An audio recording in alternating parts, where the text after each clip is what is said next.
Hello everybody, again this is Stavros Tousios, the market specialist for FXPRIMUS. Today we will have a quick look at what the trend lines and channels are. Okay, do you remember support and resistance from the last educational video?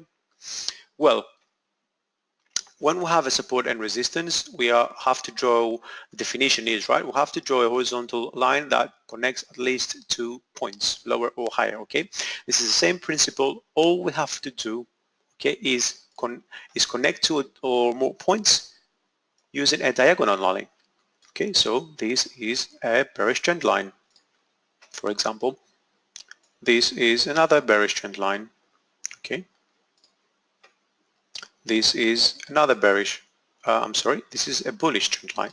This is also another bullish trend line. Okay, in an upward trend line, the prices are increasing.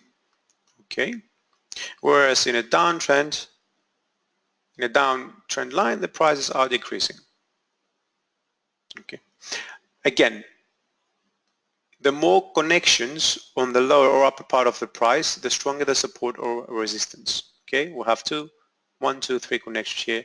1, 2, 3, 4 times the price is coming, 5 times here. Okay, so I will mention that again. I will say this again. The more points coming up to that level, the more times that the price is actually reaching this level and retraces, the stronger becomes the support or the resistance. Okay. Now, when we have 2 trend lines using the same angle, okay, at the top and bottom of a trend. Okay, for example, this is one trend line connecting the lower highs, and this is another trend line connecting the lower lows. Okay, now in this case we have a channel.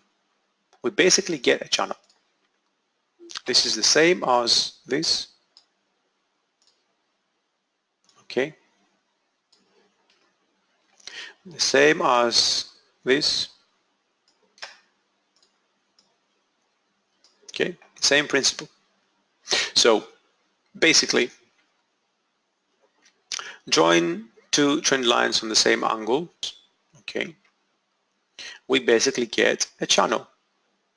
Okay, so what is a channel? Channel is pretty much 2 trend lines that they are connecting lower lows and higher lows in one case, or higher highs and higher lows in a bullish case. Okay, bullish channel scenario. So this is the equidistant channel for our MT4. You can draw that instead of drawing trend lines. It's really up to you.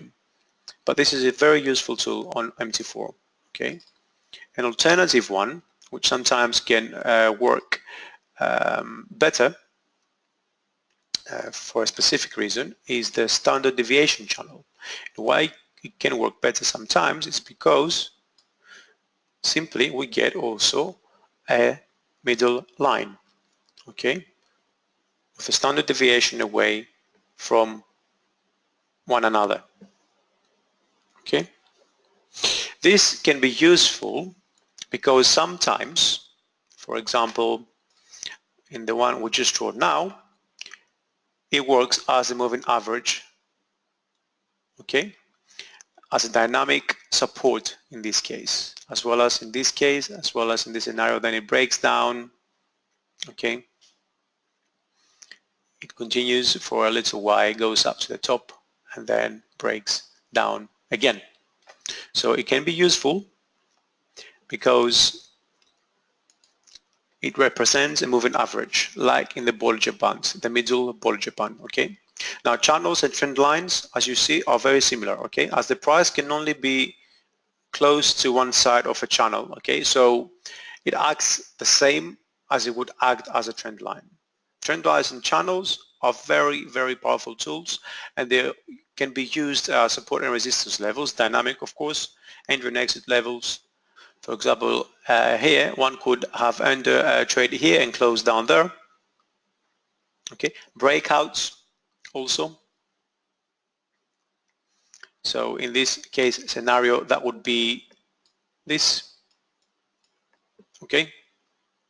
And also when the market is changing direction, which again, you know, it could be, this could be considered a change of direction as the price is moving down.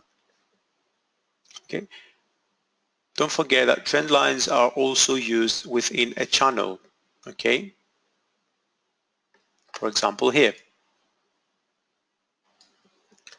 And a combination of those could sometimes create triangles or other chart patterns. For example, this is a chart pattern. But we're going to talk about chart patterns in a different short video. Okay, so for the time being, this is all you need to know about trend lines and channels, and that they are very powerful and useful tool to all traders. Okay.